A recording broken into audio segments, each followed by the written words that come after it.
Tonight on The Big Idea, the music mogul of our times teaches you to live your American dream. It's Sean Combs, a.k.a. Diddy. This master of marketing is always 2 steps ahead of the game, and he's making hundreds of millions of dollars on a lot more than music. He's Diddy, the Broadway star. Diddy, the power broker. Diddy, the fashion designer. Even Diddy, the fragrance. And tonight, the man behind a billion-dollar brand is giving you the secrets for building an image, creating a buzz, and defining your own destiny. It's the Diddy formula for success. Tonight on The Big Idea. Yeah. It's all about the Benjamins, baby. Yeah. It's all about the Benjamins, baby. From CNBC World Headquarters, this is a special edition of The Big Idea. Now, here's your host, Donnie Deutsch. Welcome to The Big Idea. It's your daily roadmap to the American dream. I'm Donnie Deutsch. We all know by now the American dream is doing what you love and making millions. It's a dream that's inside of all of us. I'll put it another way. It's a desire to do more with our lives, to be bigger than we are. Well, what if tonight we could teach you to be bigger and define your own destiny? My guest tonight is a true master. At every stage of his life, he refused to let circumstance define him. He's a man who embraces risk, who has uncanny instincts, and who's become one of the great marketing geniuses of our time. And he's sharing those secrets right here. He's Sean Diddy Combs. You may call him Sean.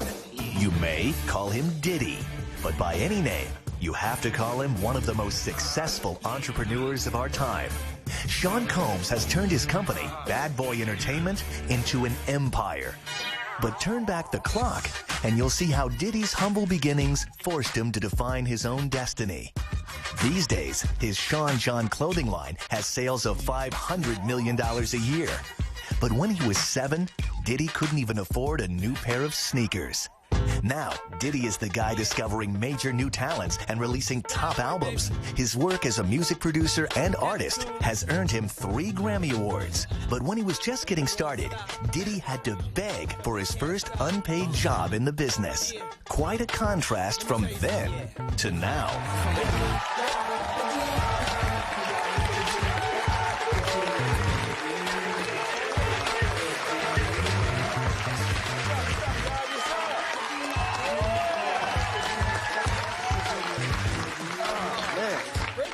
Great to see you. Pleasure to be here.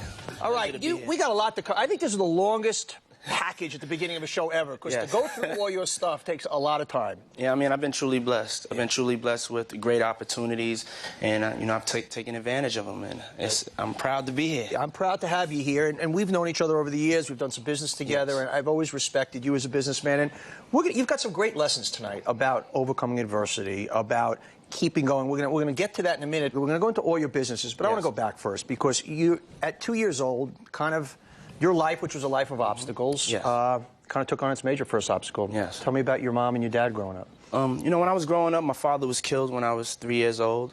He was in the streets, and it was the wrong decision.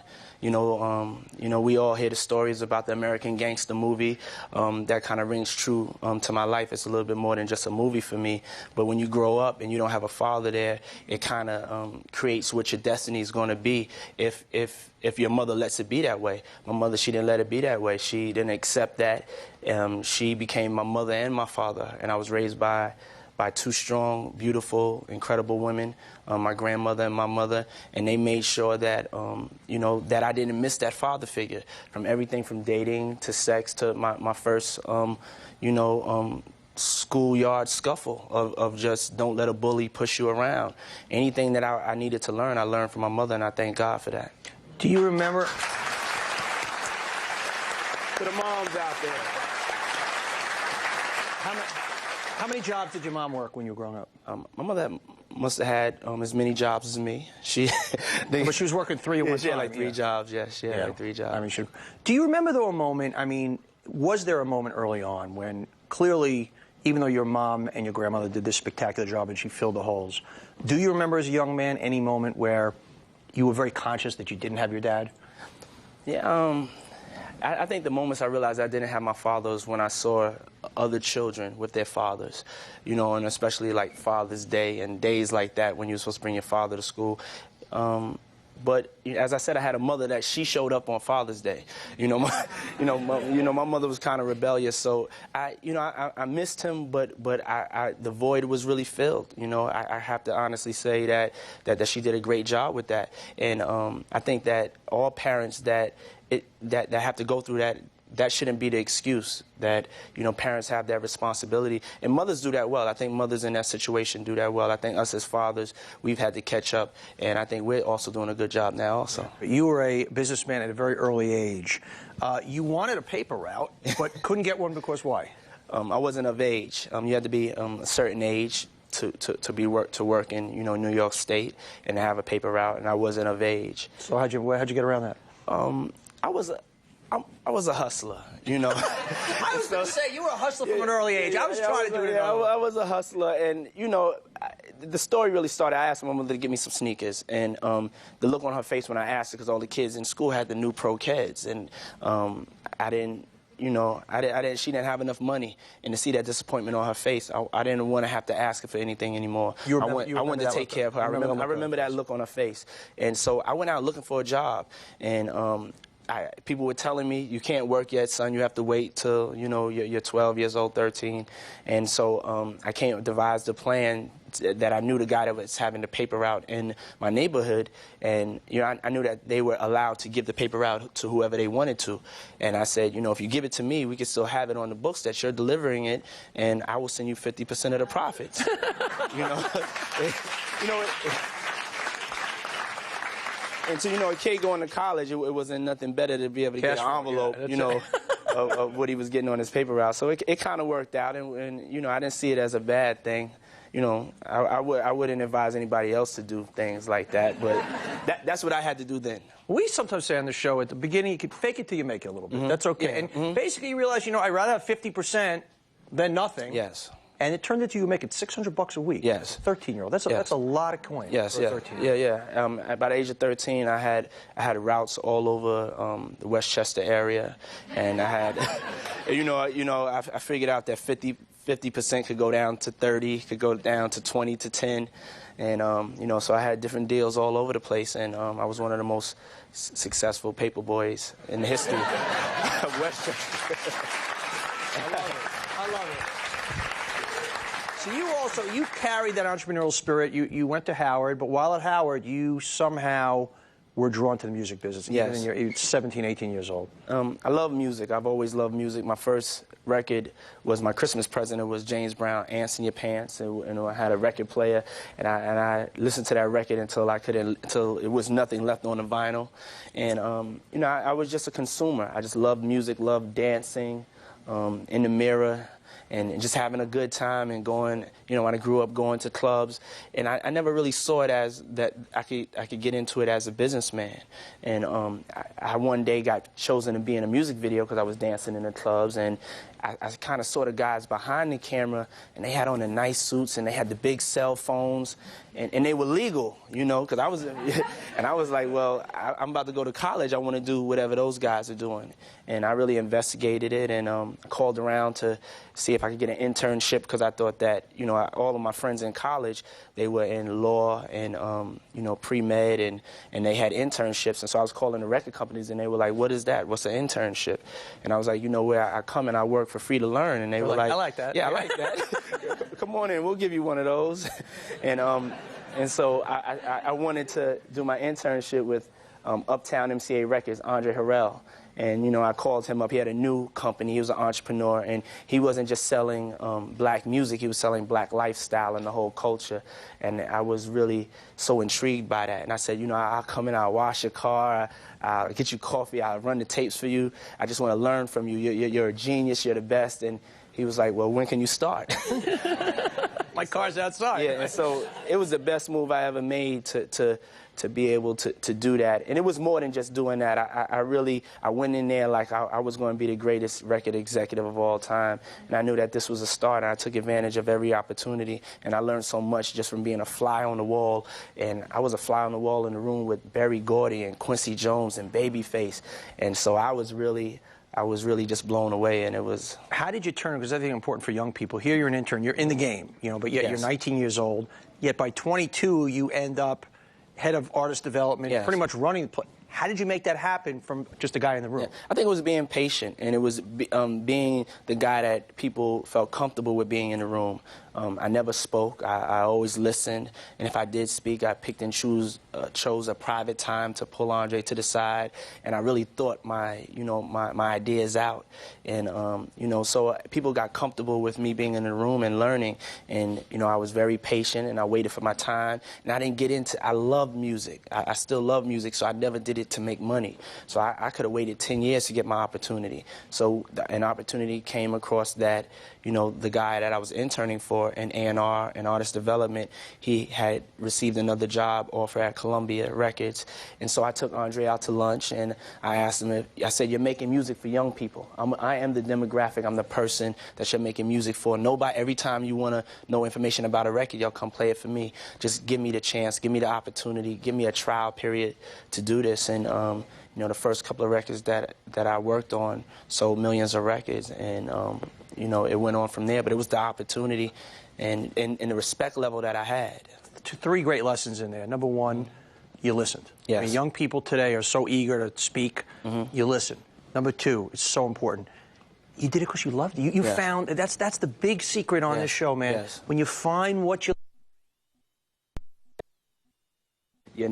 Trust me, you're not going to be successful, and you have to be patient when you're trying to find and do something that you love. There may not be an opportunity there, but just don't lose hope, don't lose faith. And also, I think that I've been trying to also go on shows like this to try to teach young men and women that it's not a quick thing. A lot of people see me on television or they hear about these numbers, and trust me, I'm probably worth hundreds of millions of dollars, but I don't have that in the bank right now. I haven't done selling of my companies. One day I'll get to that point, but I'm still proud of what I've achieved. And it's not a thing. I try to tell all the young people out there, it's not going to happen quick. It's not going. If you get into it and then overnight, you're working somewhere. I'm going to be in the music business, and I'm going to be like Sean. It doesn't happen that quick. You have to be ready to sacrifice and put in the long hours and the work and really master this industry. I'm so happy you said that, because a lot of people would think that you're one of the poster children of, hey, yeah, overnight. Yes, particularly today's youthful generation, the hip-hop generation. I don't mean black. I mean the hip-hop generation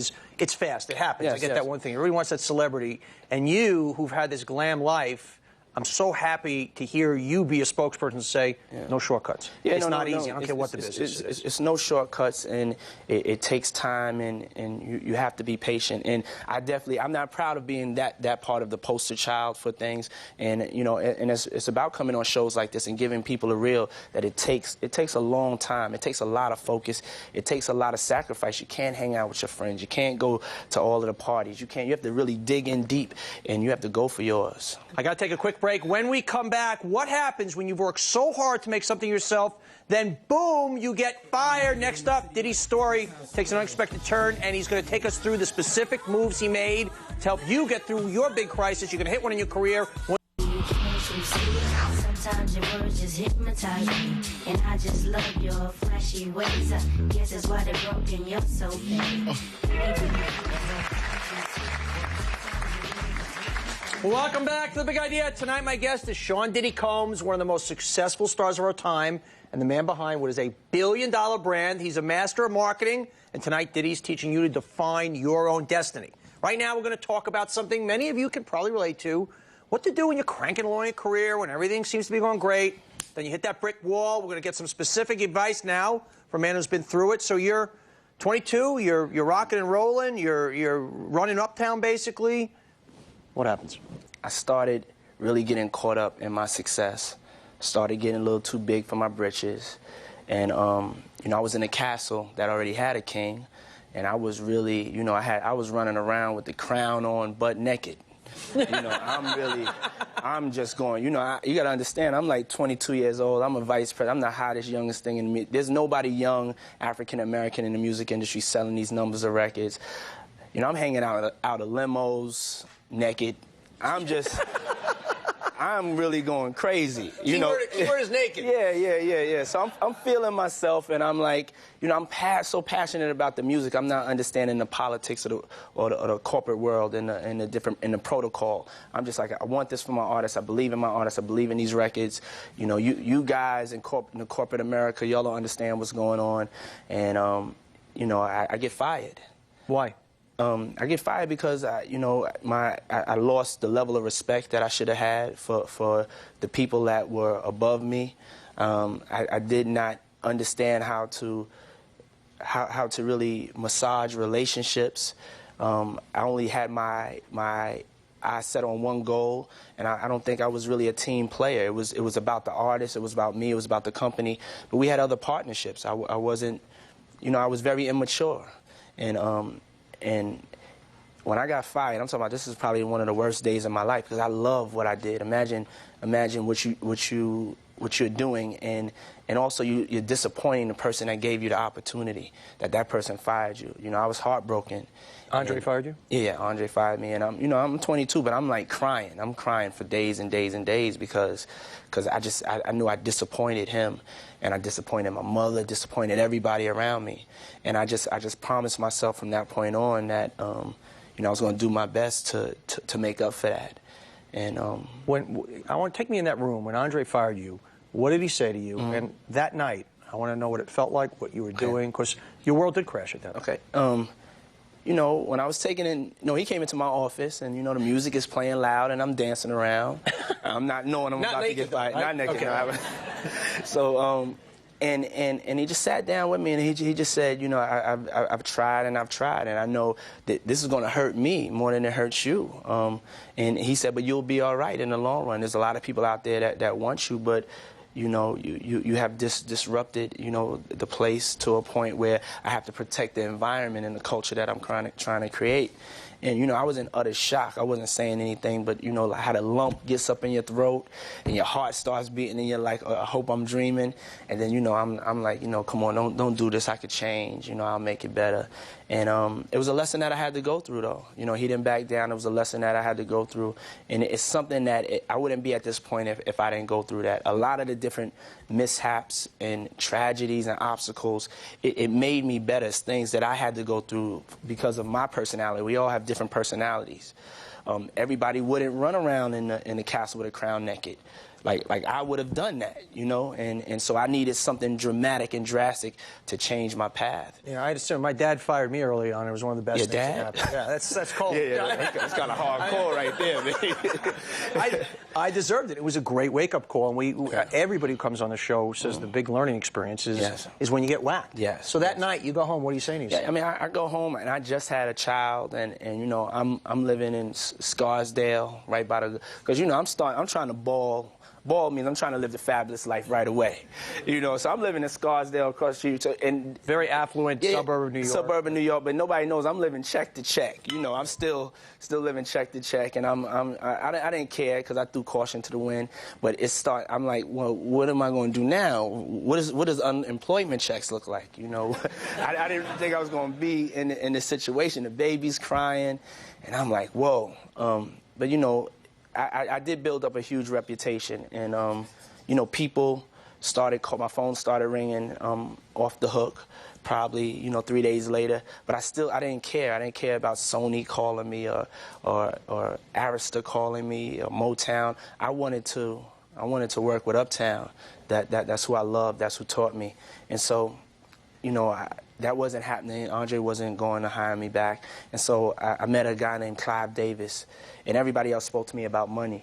Clive Davis just spoke to me about, like, don't worry about the money. I have that. Let's talk about the music. I want to know what you feel about music.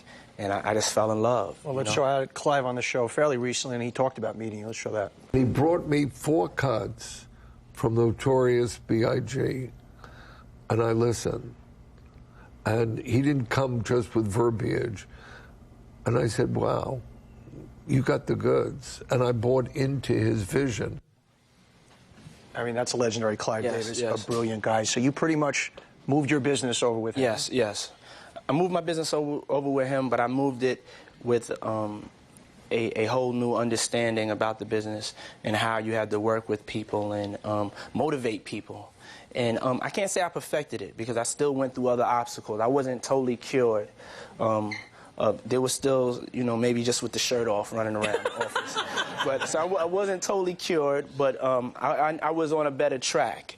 And you know, working with Clive Davis, it really taught me so much. Clive was talking about Biggie, obviously legendary, ended in a tragedy. That was clearly the worst day of your life. When we come back, I want to hear how you dealt with that, how you came back from that. Great lessons on that. More with Diddy when we come back.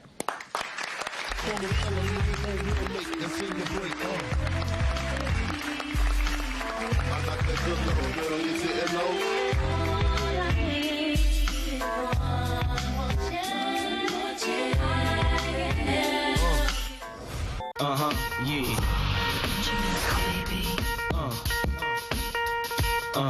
Yeah. The Benjamins, baby.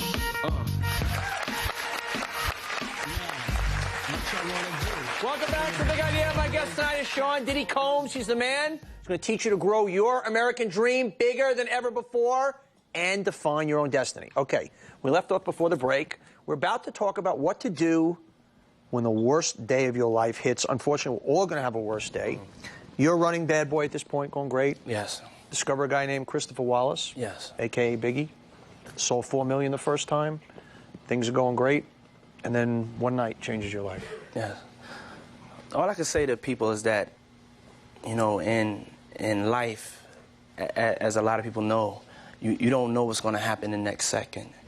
You know, there's obstacles that hit, tragedy hit. It goes back to my faith, being brought up, you know, in the church, being brought up by my mother.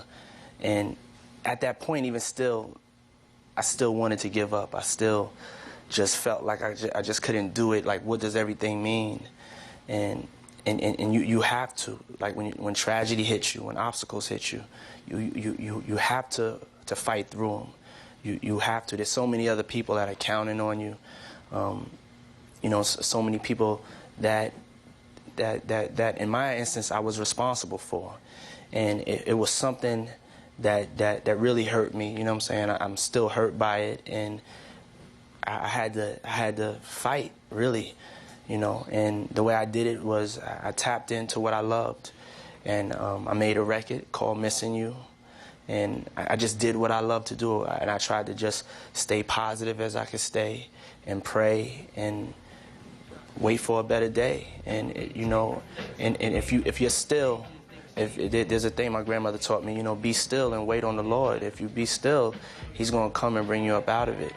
And you know, and that's what I could say to people, that, you know, something's going to happen tomorrow or the next day. There's going to be some sort of obstacle. Hopefully it's not as tragic as that one, but something's going to happen, and you have to keep your faith. You have to believe, and you have to stay focused and work hard. Take me to that night, because you lose your best friend. I can't fathom what that's like. Take me there. Yeah, I mean, it's something that, you know, something that sounds like it's out of a movie. You know, we're just leaving an event, you know, and it's thrown by, you know, our hero Quincy Jones and Vibe magazine, and, you know, you just hear shots ring out, you know, and, you know, just growing up in the inner city, you're used to hearing shots, but you're not accustomed at them, you know, coming towards you in this fashion. And you know, my best friend, you know, he was killed, and it's you know, it's no way to really describe it. You know, it's something I wouldn't wish on anybody to see, and you know, it's definitely was a hard time that the family went through. We all went through, and you know, matter of fact, we're doing a movie right now with Fox Searchlight that his mother's doing, and there's a message in the movie, the message to young people about this young man who wanted to be somebody, and his life was cut short. And it's a tale from a mother's perspective, and it's a story that you know, has to be told. And you know, I think we've all gone through losses, whether it was in this fashion or whether somebody was taken through an illness. it feels the same way. You know, it feels the same way. When you love somebody dearly, you never want to see them go. But this is not our world, this is God's world. And you have to pull yourself together, pull your family together, and you have to move forward.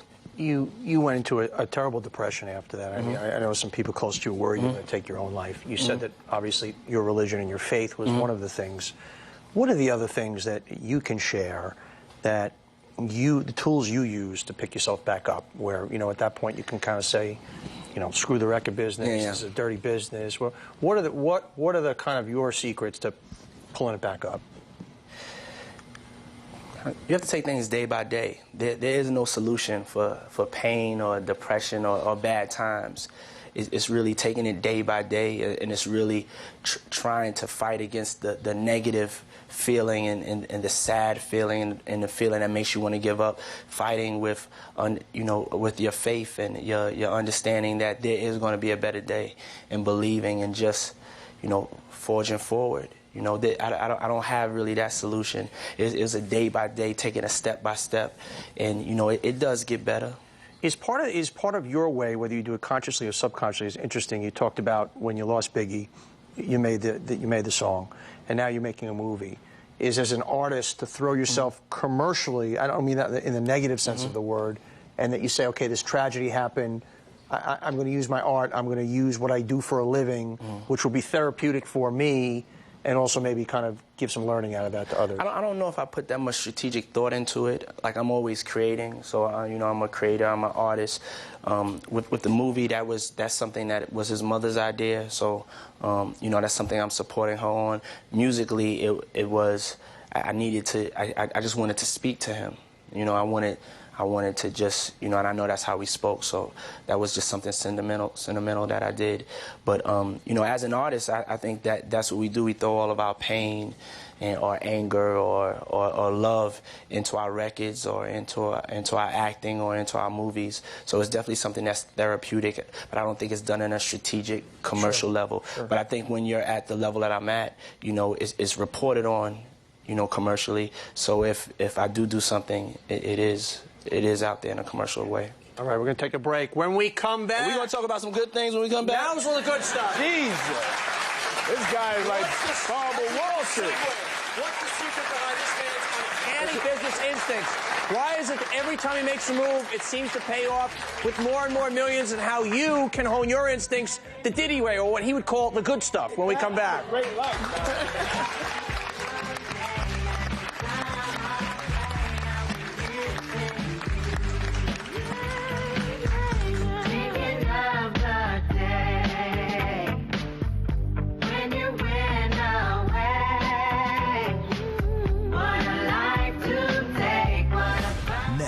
With the booze. Once again, if I'm sitting in a club... Can you please call it fine ultra premium spirits?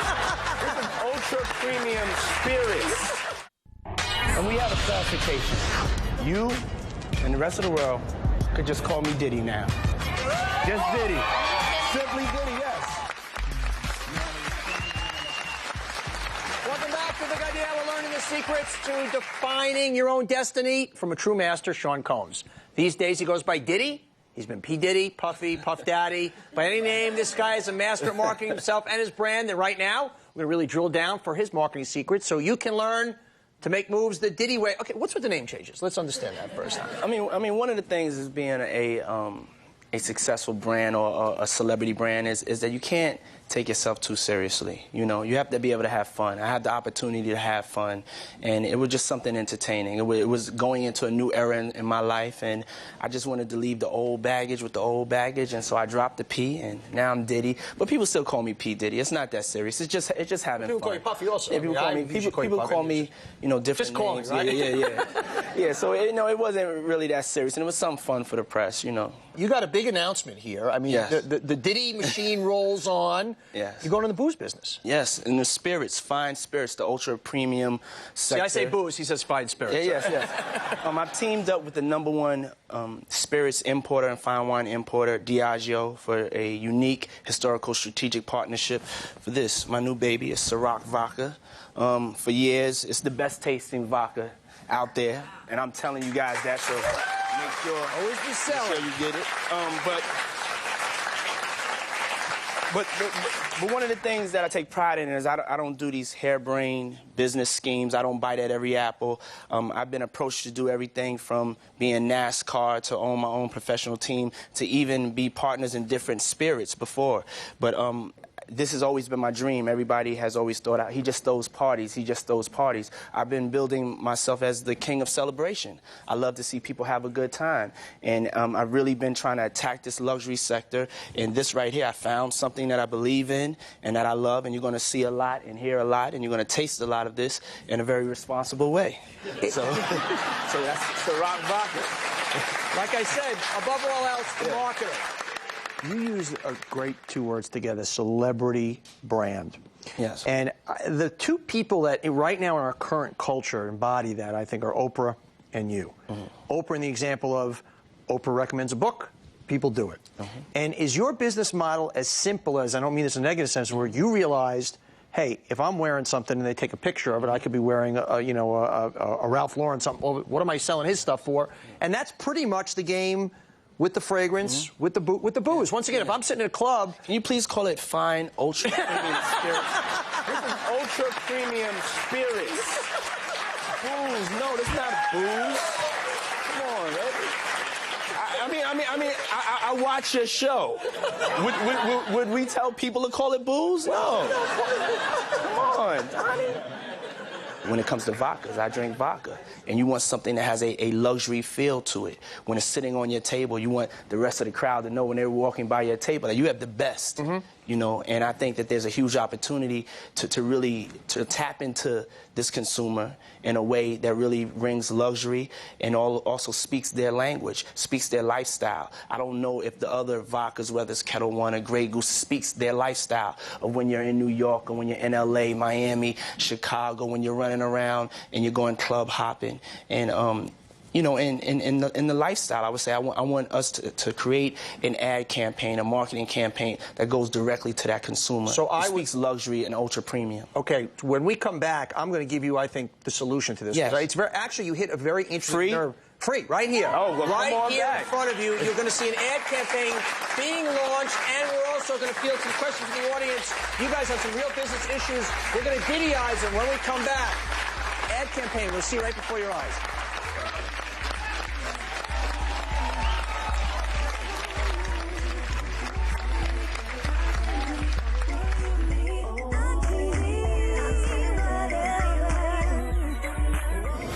Next. I love a woman with a little bit of meat. Stuff. No, who needs Yeah. I don't like bones and ribs neither. Okay. That's like the beginning of the Diddy and Donnie show.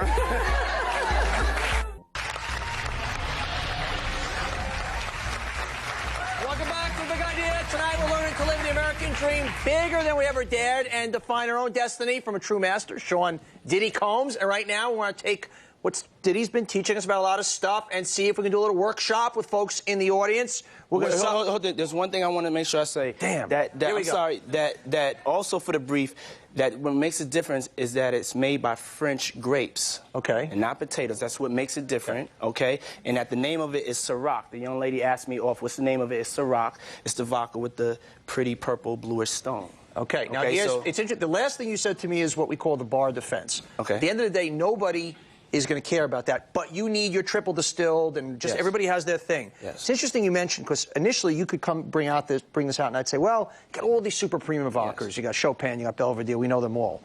What's missing and ironic, because vodka is a clear liquid, everybody approaches it very, very pure. Oh, it's the best vodka, and nobody's attaching any lifestyle to it, yet it is the more lifestyle-oriented audience. It's all the young people. So somehow there's no glam vodka out there. Yes. There's no vodka. Ironically, it's the most glamorous drink. Yes. But they put glamour into the after-dinner drink advertising. But with all the vodkas, they're very kind of, our product is best because of this. So you have that bar defense with the grapes. But I would love to see a glamorous vodka. There's no sexy vodka. And it's the sexiest spirit. That's it. There it is. Sexy vodka.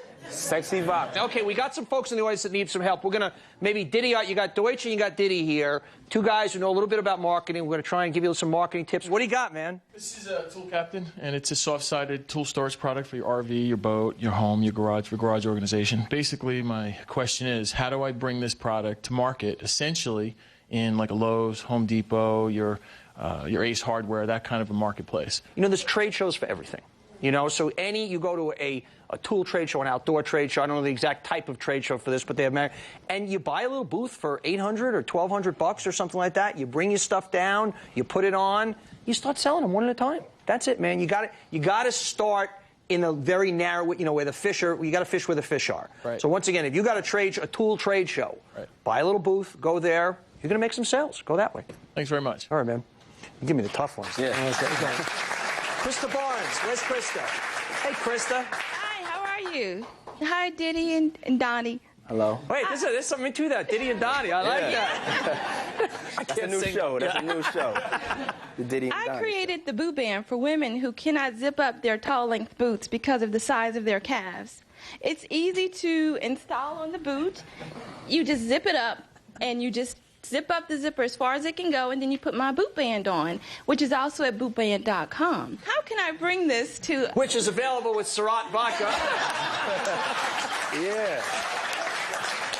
Always be promoting on the big idea. We love it.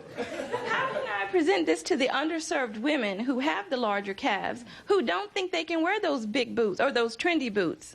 I'll ask you another way, Diddy, is that is there a way to glamorize less than perfect looking men and women, because that's what we see, and I think that's kind of even a bigger question. Yes. There. I think that the plus size sector of the business is one of the fastest growing sectors as far as the attention that it's getting from major designers.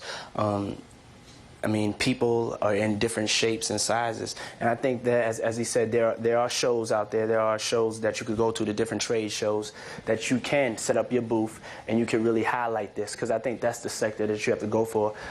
Young ladies that have bigger calves, and they deserve to look beautiful and have sexy boots too. Sure. So I think it's a great idea. Great, thank you. It'll be interesting, you or any other big-time artist in a music video, to the next time they got some babes dancing in there, maybe they are not a size 2, but I think it'll be interesting. There was a young man named Anthony Hamilton that did that. You know, he just did that, and I think that, you know, we all know that there are, you know, the big sexy that's out there. I love bigger women myself. Yeah, you know, I mean, I love a woman with a little bit of meat. Stuff. No, who needs the skinny stuff? I don't like bones and ribs neither. Okay. That's like the beginning of the Diddy and Donnie show. Okay, we're going to take another break. When we come back, we'll open this thing up for more. Anybody can ask Diddy anything. His love life, anything, because he's here to share. More when we come back.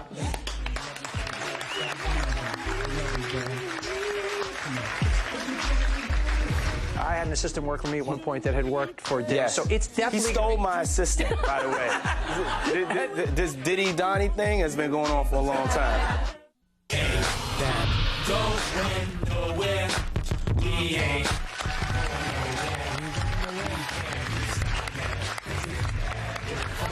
Welcome back to The Big Idea. My guest tonight is Sean Diddy Combs, teaching us to define our own destiny. And right now, let's open things up. You guys have questions about kind of getting to your destiny. Let's start it right off with Sean Millett. Hi, I'm Sean. I'm Sean from Scarsdale. I own a small technology company. Yeah, Sean. Nice to meet you. It's Sean, section previously of Scarsdale. Yeah, section9tech.com. But my question was, when you reach success at such a young age, is it really hard to deal with? I think one of the downfalls, not really downfalls, one of the negative things about reaching success at such a young age is that there's so many things that you're going to come across that you're going to not have the wisdom to deal with. You're still young, and there has been like a disconnect with some of the older generation and the younger generation. I think that, you know, one of the things that was helpful to me was that as I started going through those various pitfalls, the older generation, they came and they kind of put me under their wing and kind of, you know, gave me some advice. But there's things that when you're young and you're successful that you just don't know how to deal with it. And you see that a lot now, even with the celebrities that are young and they have a lot of success and money, and they're going through things like, and when you're sitting back at home looking, well, why don't they do this? Why don't they do that? And to be honest, you just don't know. And you're still young. If you think about the crazy things you did when you were 19, 20 years old, if you were under a magnifying glass, I mean, you would understand too. It's kind of crazy at that age. So what advice, along those lines, is interesting. If you bring up a point that the young people today, and because we're so over-mediated, if you will, you take a Lindsay Lohan. Yeah. Let's say you were she came on the Bad Boy or whatnot, and you were managing her. What would you tell her right now? Well, I'm still trying to manage myself. We usually end the show with Speaking Deutsch. We're going to end it with Speaking Diddy. Diddy's final 1 minute. He's going to give you a motivational pep talk. He's been saving the secrets for the end when we come back.